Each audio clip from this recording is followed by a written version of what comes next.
ప్రియమైన సహోదరు ప్రేరణి మరి ఈరోజు వాక్యంలోకి వెళ్ళి ప్రార్థన చేసుకుందాం.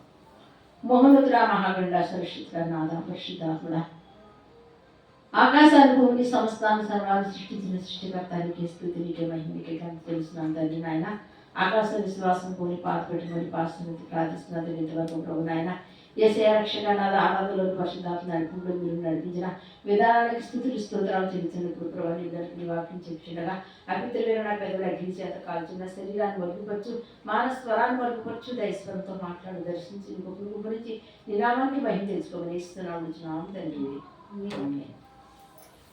మరి ఈరోజు మన అవాక్ష అంశం ఏంటంటే యెహోవాను ఆశ్రయించే మేలు, యెహోవాను ఆశ్రయించుట మేలు. కీర్తన 118 కీర్తన 1-3 వచనాలు చదవండి. యెహోవా దయాళుడు, ఆయన కృప నిరంతరము నిలుచును. ఆయనకు కృతజ్ఞతాస్తుతులు చెల్లించుడి. ఆయన కృప నిరంతరము నిలుచుచున్నని ఇశ్రాయేలులు అందురుగాక. ఆమేన్. దేవునికి స్తోత్రం. ఇక్కడ యెహోవా దయాళుడు, ఆయన కృప నిరంతరం నిలిచును. అంటే దేవుడు ఎవరండి? దయగల దేవుడు. ఆ దయగల దేవుడు, ఆ ప్రేమగల దేవుడు, ఆ జాలిగల దేవుడు యొక్క దయ కృప నిరంతరం అంటే ఒకరోజు కాదని ప్రతిరోజు ప్రతి నిమిషము మనతోనే ఉంటుందండి. ఆయన కృప చేత మనం బ్రతుకుతున్నాం, ఆయన కృప చేత మనం నడపబడుతున్నాము. మన కృప చేతనే ప్రతి విషయం కూడా ఆయన మనకి ఎలా ఉంటాడు చెప్పండి? తోడుగా ఉంటున్నాడు. కనుక నిరంతరం అంటే నిన్న నేడు నిరంతరం ఏకరీతిగా ఉన్నవాడు అనువాడని యేసయ్య మరి మళ్ళా ఒక్కసారి ఇశ్రాయేలు చెప్తున్నాడు. ఏం చెప్తున్నాడంటే, నేను నిరంతరం కూడా మీతోనే ఉన్నాను, మిమ్మల్ని నడిపిస్తున్నాను, మిమ్మల్ని దీవిస్తున్నాను, మీకు కావాల్సిన ప్రతి అవసరత నేను తీరుస్తాను. ఎవరైతే నన్ను ఆశ్రయిస్తారో, ఎవరైతే నా మీద అనుకుంటారో, ఎవరైతే నా మీద ఆధారపడతారో అటువంటి వారిని ఎట్టి పరిస్థితుల్లో నేను విడిచిపెట్టేవాడిని కాననేసి మరి వాక్యం ద్వారా మనకే చదివిస్తున్నాడు. తర్వాత ఇక్కడ చూద్దాం, ఒకసారి 4వ వచనం చదవమా. ఆయన కృప నిరంతరము నిలుచునని యెహోవాయందు భయభక్తులు గలవారు అందురుగాక. ఎవరంటే ఆయన కృప నిరంతరం నిలిచినని ఎవరైతే దేవుని భయము భక్తి కలిగి ఉంటారో వారు మాత్రమే అంటారంటండి. వారు మాత్రమే చెప్తారంట, నాకు ఏ భయం లేదు, ఏ యొక్క దిగులు లేదు, ఎందుకంటే నేను యెహోవాయందు భయభక్తులు కలిగి ఉన్నాను, దేవుని యందు నమ్మిక ఇచ్చున్నాను, దేవుని మీద ఆధారపడినాను, దేవుని నేను ఆశ్రయించాను. కనుక నిత్యం ఏది ఏమైనప్పటికీ నేను తినకపోయినా, ఉన్నా లేకపోయినా, నేను ఏం చేస్తానో చేయకపోయినా, ఏ స్థితిలో నేను ఉన్నప్పటికీ కూడా ఆయన కృప మాత్రం నన్ను ఎన్నడూ విడిచిపెట్టదు. ఆయన కృప నన్ను నడిపిస్తూనే ఉంటుంది. ఆయన కృప నిరంతరం నాతోనే ఉండి అన్ని విషయాల్లో నన్ను వర్ధింప చేస్తాను. అందుకే నేను ఆయనను ఆశ్రయించాలని సరే దేవుని ఎవరైతే భయము భక్తి కలిగి ఉంటారో అటువంటి వారిని ఖచ్చితంగా ఈ యొక్క మాటలు అంటే చెప్తారంట. అటు రీతిగానే ఇక్కడ 6వ వచనం కూడా చదవండి. యెహోవా నా పక్షమున ఉన్నాడు. 5 ఇరుకునందుడి నేను యెహోవాకు మొరపెట్టి తిని విశాల స్థలమందు యెహోవా నాకు ఉత్తరం ఇచ్చెను. దేవునికి స్తోత్రం. ఇక్కడ అంటే ఇరుకునందు నేను యెహోవాకు మొరపెడతాను. విశాల స్థలం దేవుడు నాకు ఏమిస్తున్నాడు చెప్పండి? ఉత్తరం ఇస్తున్నాడు. ఎందుకంటే ఏంటో తెలుసండి, కష్టము బాధ ఇబ్బంది అటువంటి పరిస్థితుల్లో, నా ఇబ్బందులో, నా కష్టంలో, నా బాధలో నేను దేవునికి మొరపెడుతున్నాను. దేవునికి నా విన్నపాన్ని మరి అప్పచెప్తున్నాను, నా యొక్క సమస్యను ఆయన చెప్పుకుంటున్నాను, నా కష్టాన్ని ఆయన చెప్పుకుంటున్నాను, నా వేదనే ఆయన చెప్పుకున్నాను. ఆయన నా ఇరుకులో మరి నా కష్టంలో ఆయనకి ఏం చేస్తున్నాడు చెప్పండి? నా మొర ఆయన ఆలకించి విశాల స్థలం ఉంది ఆయనకి ఏమిస్తున్నాడు చెప్పండి? ఉత్తరమిస్తున్నాడు. మరి నువ్వు గదిలో ఉండి చేస్తున్న ప్రార్థన, నువ్వు గదిలో ఉండి దుఃఖిస్తున్న దుఃఖము వేదన కన్నీరు మరి ఈ లోకంలో ఎవరు చూడరు, కానీ నిన్ను నన్ను పుట్టించిన దేవుడు మాత్రం కంపల్సరీ చూస్తాడు. అక్కడ నువ్వు బాధపడుతున్నావు, వేదన పడుతున్నావు, కృంగిపోతున్నావు, మరి ఎప్పుడు చూసినా పరిస్థితి ఇంతేనా, నా బ్రతికి ఇంతేనా, నా బ్రతుకు మారదా, నా కుటుంబ పరిస్థితి మారదా, ఇలాగే బాధపడాలా, ఇలాగే వేదన చెందాలా, ఇలాగే దుఃఖంతో నా జీవితాన్ని గడపాల్సి వస్తుందని వేదనతో అంటండి ఇరికినందుండి కష్టంలో ఉండి ప్రార్థించినప్పుడట ఆ ప్రార్థన దేవుడు ఆలకించి విశాలమైంది ఏంటండి ఉత్తర విశాలం అంటే చెప్పండి. ఇటువంటి మందిరంలో ఉన్నప్పుడు దేవుడట మరి ఆయన నీవు ఆలకించి నీకు సమాధానం చెప్తాడు. ఏం చెప్తాడంటే తెలుసండి, నువ్వు బాధపడద్దు, నువ్వు కష్టపడద్దు, నువ్వు వ్యాధులు చెందొద్దు, నువ్వు కుమిలిపోవద్దు. నీ కన్నీరు తుడిచివాడు నేను, నీ కన్నీరు నేను చూస్తున్నాను, నీ కష్టం నేను చూస్తున్నాను, నీ వ్యాధులు నేను చూస్తున్నాను. నేను విడిచిపెట్టి నీ కలిగిన వ్యాధులు బట్టి, నీ కలిగిన కష్టాన్ని బట్టి, నీ కలిగిన కుటుంబ ఇబ్బందులు బట్టి, ఎందు నిమిత్తం అయితే నువ్వు బాధపడుతున్నావు, ఎందు నిమిత్తం అయితే నువ్వు కుమిలిపోతున్నావో, ఎందు నిమిత్తం అయితే వ్యాధులతో దుఃఖంతో దినవల్ల గడుపుతున్నావో అది నేను చూస్తున్నాను. నేను ఆశ్రదిస్తాను, నేను దీవిస్తాను. ఎందుకంటే నువ్వు నన్ను నమ్ముకొని ఉన్నావు, నువ్వు నా మీద ఆనుకొని ఉన్నావు కనుక, నువ్వు నన్ను ఆశ్రయించేవాడు కనుక. ఈ లోకంలో ఎవరైనా నిన్ను విడిచిపెట్టి వెళ్ళిపోతారేమో, కానీ నేను ఎంత మాత్రం నిన్ను విడిచిపెట్టి నేను ఎడవను, ఎడబాయి నేను నీతోనే ఉన్నాను. ఉన్నవాడు నన్నవాడే నన్ను సరిసి దేవుడు అంటండి సెలవిస్తున్నాడంట. మరి ఖచ్చితంగా మనం పెట్టిన మరి విన్నపాన్ని దేవుడు ఖచ్చితంగా ఆలకిస్తాడు. అందుకే ప్రార్థన ఆలకించే దేవుడు. సర్వ శరీరులు మరి ఎవరి వద్దకు రావాలని, దేవుని వద్దకు రావాలి, దేవుని వద్దకు మొదలుపెట్టాలి, దేవునికి చెప్పాలి. దేవుడికి చెప్పినప్పుడు ఏంటంటే ఆయన మన ప్రార్థన ఆలకించి మన సమస్య నుంచి మనకి ఏమి ఇస్తారు చెప్పండి, విడుదల అనుగ్రహిస్తారటండి. అక్కడ ఇక్కడ చూద్దామంటే అలాగే 6వ వచనం చదవమా. యెహోవా నా పక్షమున ఉన్నాడు, నా పక్షమున ఉన్నాడు, నేను భయపడను. నరులు నాకేమి చేయగలరు. ఇక్కడ ఏమన్నాడు, యెహోవా నా పక్షాన ఉన్నాడు. ఈ లోకంలో నరులు ఎవరు నన్ను ఏమి చేయలేరు. నన్ను చంపేస్తానున్నారా, లేదా నన్ను బాధ పెట్టాలని చూస్తున్నారా, నన్ను ఇబ్బంది పెట్టాలని చూస్తున్నారా, లేకపోతే ఈ రోగంతో చచ్చిపోతామని లేనిపోయి శాపనార్థాలు నీవే పెడుతున్నారా, లేదా నీ బతికప్పుడు ఇలాగ ఉంటుంది, నువ్వు ఇలాగ ఎడుతుంటావు నేను అంటున్నారా. దేవుడు ఇక్కడ చెప్తున్నాడు, నరులు ఏపాటి వారు, నరమోతులు ఏపాటి వాడు, నిన్ను బాధ పెట్టాకి, నిన్ను తిరస్కరించడానికి, నిన్ను నానా మాటలు అంటాకి, నిన్ను శపించడానికి అది నరుడు మాత్రమే, ఆ మామూలు మనిషి మాత్రమే, దేవుడు మాత్రం ఎంత మాత్రమో కాదు. అందుకే అంటున్నాడు, యెహోవా ఏం చేస్తున్నాడు, శాపాన్ని ఆశీర్వాదంగా మారుస్తాడు. నిన్ను ఎంతమంది శపించినా, ఎంతమంది నిన్ను బాధ పెట్టినా, ఎంతమంది నీ గురించి అసహ్యంగా మాట్లాడినా కానీ నిన్ను పుట్టించిన దేవుడు, నువ్వు ఆయన ఆశ్రయించినప్పుడు ఆయన నీ శాపాన్ని ఏం చేస్తా చెప్పండి, ఆశీర్వాదంగా మారుస్తాడు. నీ యొక్క కష్టాన్ని, నీ యొక్క బాధను ఆయన ఎలా చేస్తాడు చెప్పండి, సంతోషంగా మారుస్తాడు. కనుక ఎంత మాత్రమును మనం ఏం చేయకూడదు చెప్పండి, నిరీక్షణ లేని వారమే కృంగిపోకూడదు. కానీ ఏం చేయాలి చెప్పండి, నిరీక్షణ కలిగి, బలము కలిగి, శక్తి కలిగి, దేవుడు నా ఎందున్నాడో, నేను ఆయన నమ్ముకున్నాను కనుక, ఆయన నేను ఆశ్రయించున్నాను కనుక, ఈ నరులందరూ నన్ను ఏ రీతిగా మాట్లాడినా, ఈ నరులందరూ ఏ రీతిగా ద్వేషించినప్పటికీ కూడా నేను ఏమాత్రము కృంగిపోను, కుహించిపోను. నేను నమ్ముకున్న దేవుడు, నమ్మదగిన వాడు, ఇశ్రాయేలు కాపాడుతున్న దేవుడు, కొనుక్కలేదు, నిద్రపోలేదు కనుక ఆ కొనుక్కలు నిద్రపోయిన దేవుడు నాకు ఎల్లప్పుడూ ఎల్లవేళ సహాయం చేస్తాడు. నా కుటుంబాన్ని ఆస్వాదిస్తాడు, నా బిడ్డలను ఆస్వాదిస్తాడు, నాకు కలిగిన సమస్త కష్టములోంచి నన్ను విడిపిస్తాడని విశ్వాసంతో, నమ్మకంతో ఎవరైతే ఉంటారో అటువంటి వారి జీవితాన్ని దేవుడు ఒక వెలిగించరామన్నాడు. కనుక మనం ఏం చేయాలి చెప్పండి, విశ్వాసం మాత్రం ఎట్టి పరిస్థితిలో విడిచిపెట్టకూడదని, విశ్వాసాన్ని ధైర్యాన్ని విడిచిపెట్టేసామంటే మన శాతాన్ని ఏం చేస్తారు చెప్పండి, మనల్ని ఇంకా కృంగతి చేస్తారు. కనుక అలా కృంగతికుండా ఉండాలంటే దేవుని ఏం చేయాలి చెప్పండి, మనం గట్టిగా పట్టుకోవాలి. మనుషులు చెప్పిన మాటలు, మనుషులు ఏమి అంటున్నారని వాడి కోసం ఆలోచించకూడదు, కానీ ఎవరి కోసం ఆలోచించాలి చెప్పండి, ప్రభువా నువ్వు నా కోసం, నా పాపం కోసం నాయన నువ్వు రక్తాలు ఖర్చయ్యా, నీ ముఖం మీద ఉమ్మేశారయ్యా, నిన్ను కొట్టారయ్యా, నిన్ను తిట్టారయ్యా, నేను నా మాటలు అన్నప్పుడు కూడా నువ్వు నోరు తెరవలేదే, నువ్వు దేవుడు కనుక నేను మనిషి నన్ను కూడా ఆ రీతిగానే మాట్లాడుతున్నారే, నేనేమి చేయలేకపోతున్నాను. నా పక్షాన్ని వ్యాజ్యమాట, నా పక్షాన్ని యుద్ధం చేయి, నా పక్షాన్ని నువ్వుండి నాకు న్యాయం చేయమని చెప్పండి.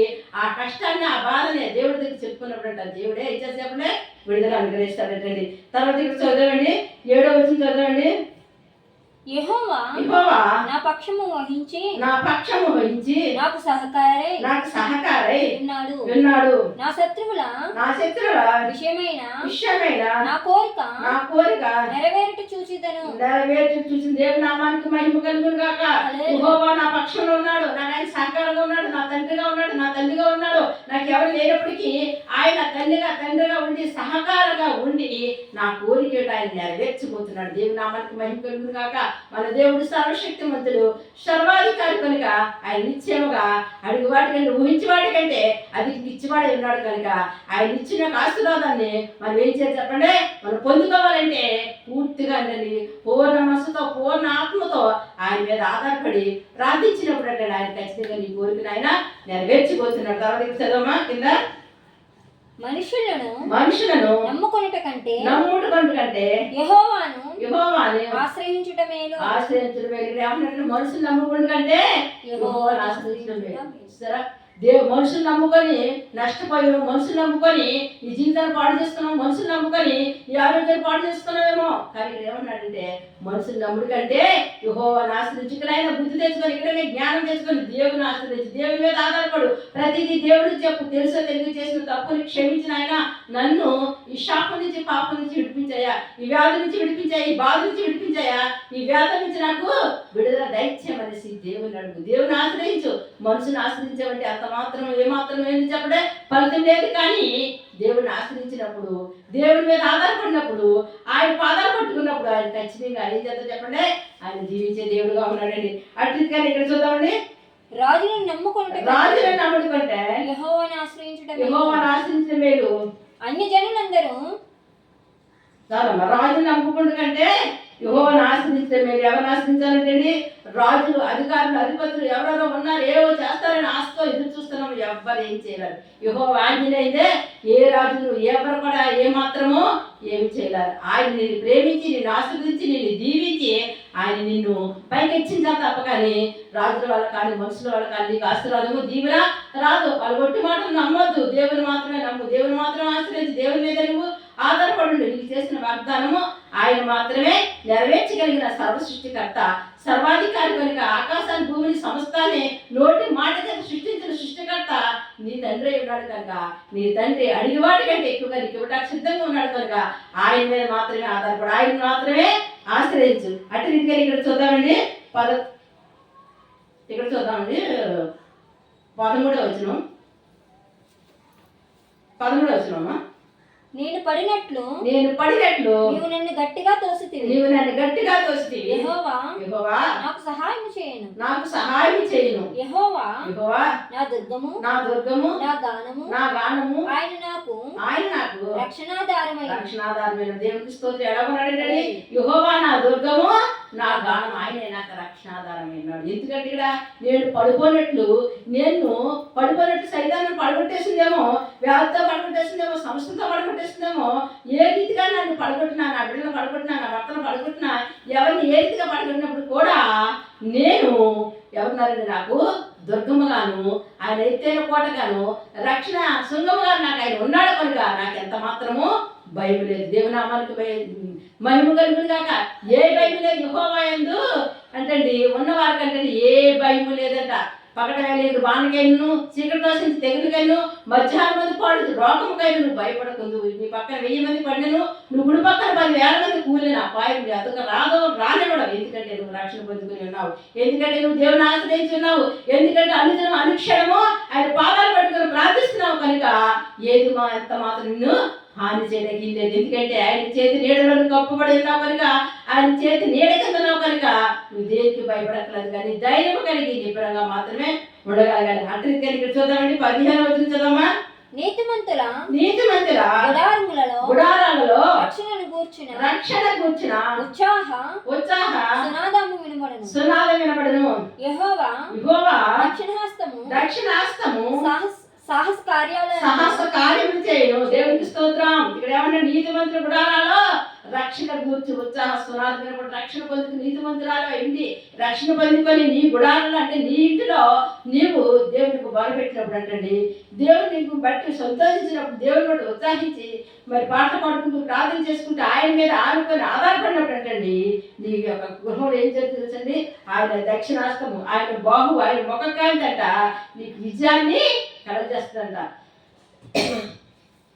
ఒక సాహస కార్యం అంటే ఒక గొప్ప కార్యం మీ గృహంలో జరగబోతుందంట. ఇక్కడ దేవుని వాక్యం చలిస్తుందంటండి. అక్కడ ఇశ్రాయేలు అనుకోలేదండి, వాళ్ళు ఆ పొరో చేతిలో, ఆ బానిసత్వంలో, ఆ బానిస బ్రతుకులో అలాగే ఉండిపోతాము అని అనుకున్నారండి. కానీ దేవుడు మహాకృపను బట్టి దేవుడు వాళ్ళు ప్రేమించాడు కనుక ఒక ప్రవర్తన పంపి ఆ పొరో చేతిలోంచి విడిపించి ఆ ఎర్ర సముద్రాన్ని 2 పాయలుగా చేసి ఆరణ్యాన్ని నడిపించాడండి. పాలు తేనె ప్రవహించే దేశాన్ని అంటండి ఆ ఇశ్రాయేలు తీసుకెళ్ళాడంట.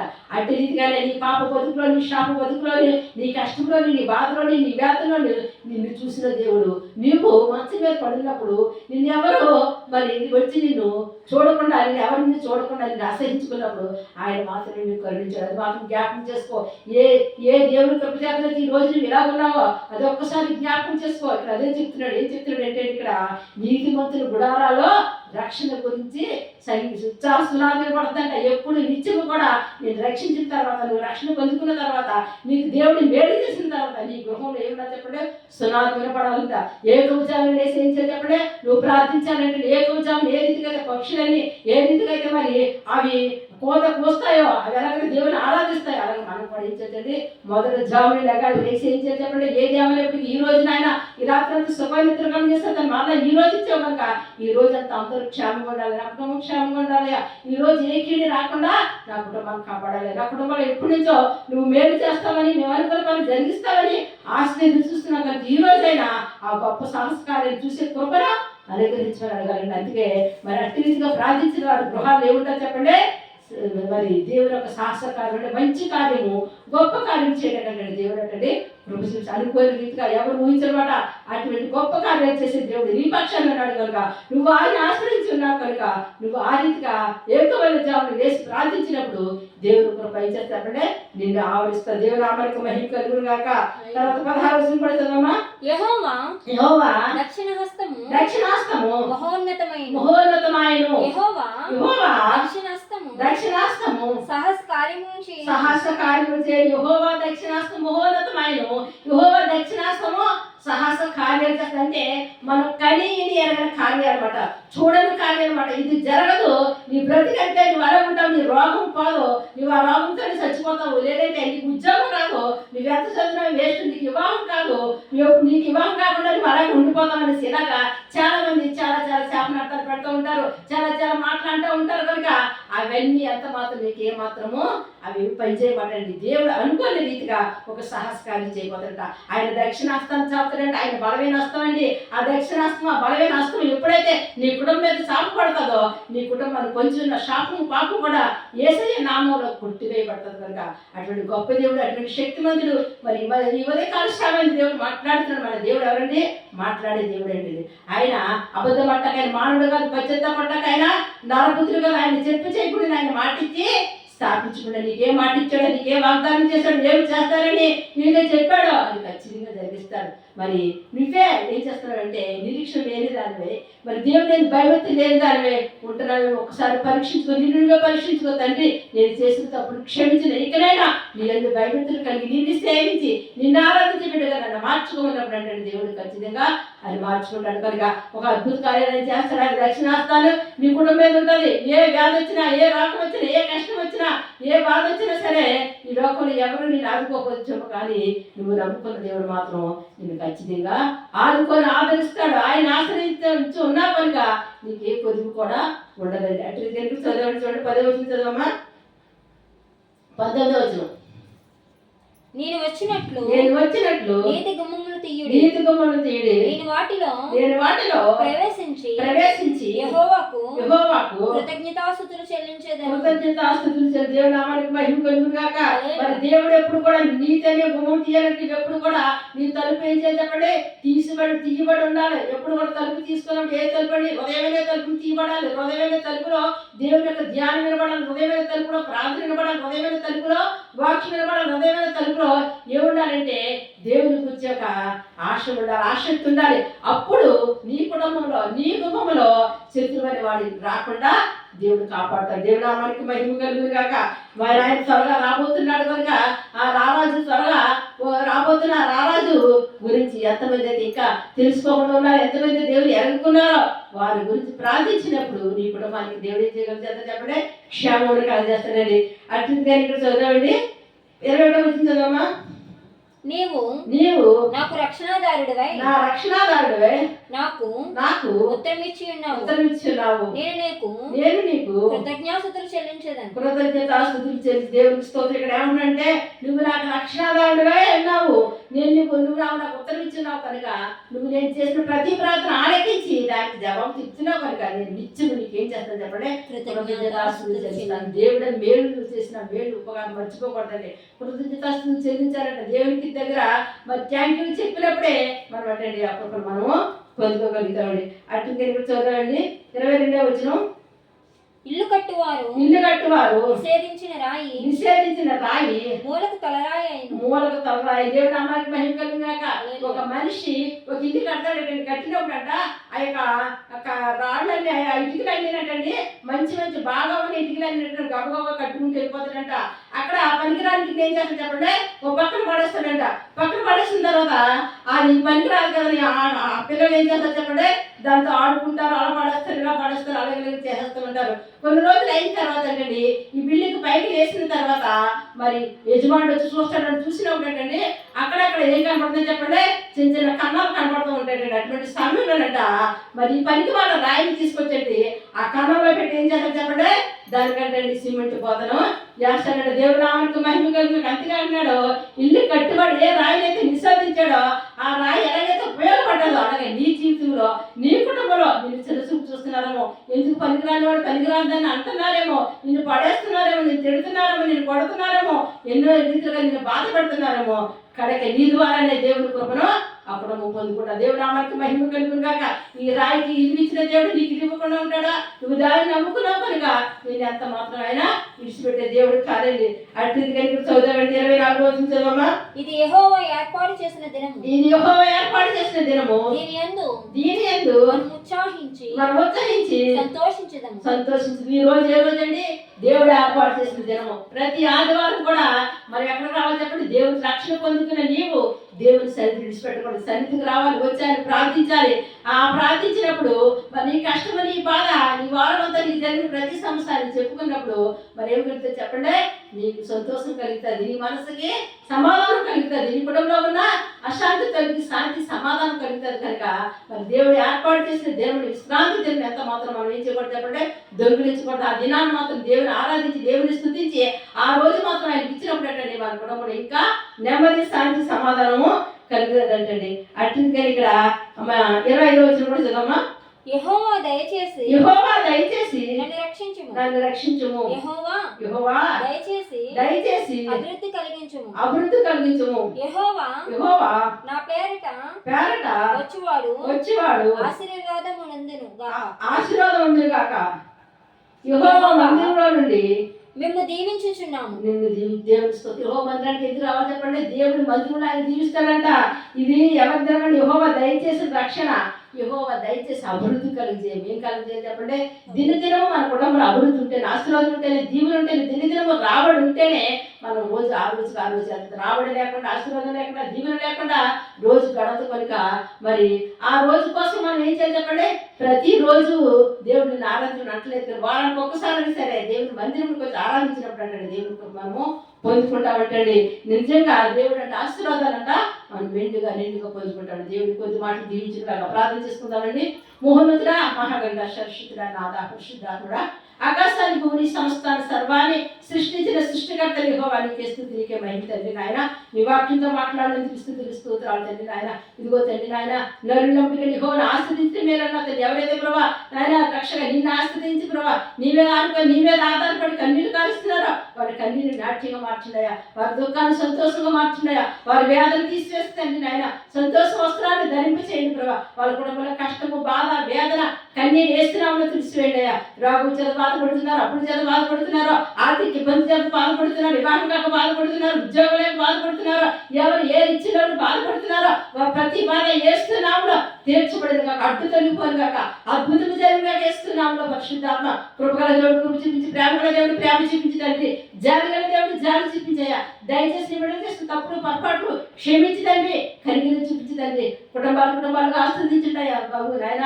రక్షగా కృప చూపించండి తండ్రి నాయన. మరి స్కూల్ తెరిచారు, ఇప్పుడు బిడ్డలుస్తున్నాయన స్కూల్కి వెళ్తున్నారు తండ్రి నాయన. మరి చాలా మంది తల్లిదండ్రులు వారి బిడ్డలు ఫీజులు కట్టాలి ప్రభు రక్షగా నాదా. వాళ్ళు బుక్స్ కొనాలి తండ్రి నాయన. అక్కడ కావాల్సిన ధనాలను సమకూర్చిన బాబు.